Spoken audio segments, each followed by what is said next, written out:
आज सुबह सुबह उठते ही घर की साफ सफाई करने के बाद चल दी अपनी स्किन केयर करने के लिए। तो भाई मैं कहीं बाहर जाती हूँ तो मैं पार्लर में फेशियल वगैरह तो कभी कराती नहीं हूँ, ना मैं कभी ब्लीच कराती हूँ, क्योंकि वो बहुत ज़्यादा हार्मफुल लगती है मुझे। मेरी स्किन सेंसिटिव है तो मैं घर पर ही कुछ भी थोड़ा बहुत कर लेती हूँ। तो यहाँ पर मैंने ले लिया एवरयूथ का स्क्रब और जो भी इसका ये फेस पैक। तो यहाँ पर मैं ये दोनों चीजें ही यूज करती हूँ।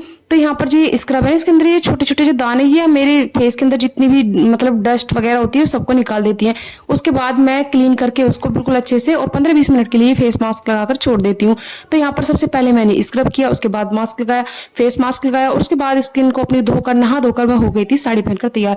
जी हाँ, वैसे आप सोच रहे होंगे कल तो मैंने सूट सिलेक्ट किया था, सूट सिलेक्ट किया लेकिन जेठानी जी का फोन आया कि सूट नहीं साड़ी पहनकर चलेंगे, क्योंकि ससुराल की तरफ के जो फंक्शन होते हैं उनमें साड़ी ही अच्छी लगती है। और वैसे भी कौन सा हम रोज रोज साड़ी पहन रहे हैं, साड़ी कहीं कहीं तो अच्छी लगती है। तो हम ससुराल का जो भी फंक्शन होता है मैं और मेरी जेठानी कोशिश करते हैं कि हम साड़ी पहनकर ही जाएं।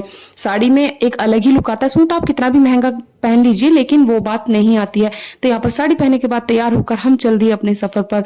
तो अपनी मंजिल की तरफ हम बढ़ ही रहे थे। रास्ते में मैं ये व्यू थोड़े से कैप्चर करती गई और हम बढ़ते गए अपनी मंजिल की तरफ और फाइनली हम पहुंच गए अपनी नंद के घर पर। तो यहाँ पर मेरा बेटा शरारत कर रहा था थोड़ी सी। उसके बाद मैंने यहाँ पर थोड़ा सा व्यू कैप्चर किया। ये था हमारी दीदी का नया घर जो कि उन्होंने अभी भी बनाया। इसी के मुहूर्त में हम आए थे। यहाँ पर कलश मतलब सुबह सुबह कलश भी आ चुका था, हवन हो चुका था। हमारे जहाँ पहुंचने से पहले हम थोड़ा लेट ही पहुंचे। उसके बाद हमने खाना वाना खाया, बाहर निकले, थोड़ा सा पार्क वार्क में घूमे और उसके बाद फाइनली हम अपने लड्डू का डब्बा लेकर चल दिए वापस अपने घर की तरफ। लड्डू कैसे छोड़ सकते थे, यहाँ पर हमें मिला लड्डू का ये वाला डब्बा और लेकर हम चल दिए अपनी गाड़ी में। रास्ते में मेरा मन किया गन्ने की जूस का। मैंने अपने पति देव को बोला कि भाई पूरी खाकर तो प्यास बहुत ज्यादा लगी जा रही है, तो आप गन्ने का जूस पिला दीजिए। और फटाफट से मेरे हस्बैंड ले आए गन्ने का जूस। गन्ने का जूस बहुत ही टेस्टी था।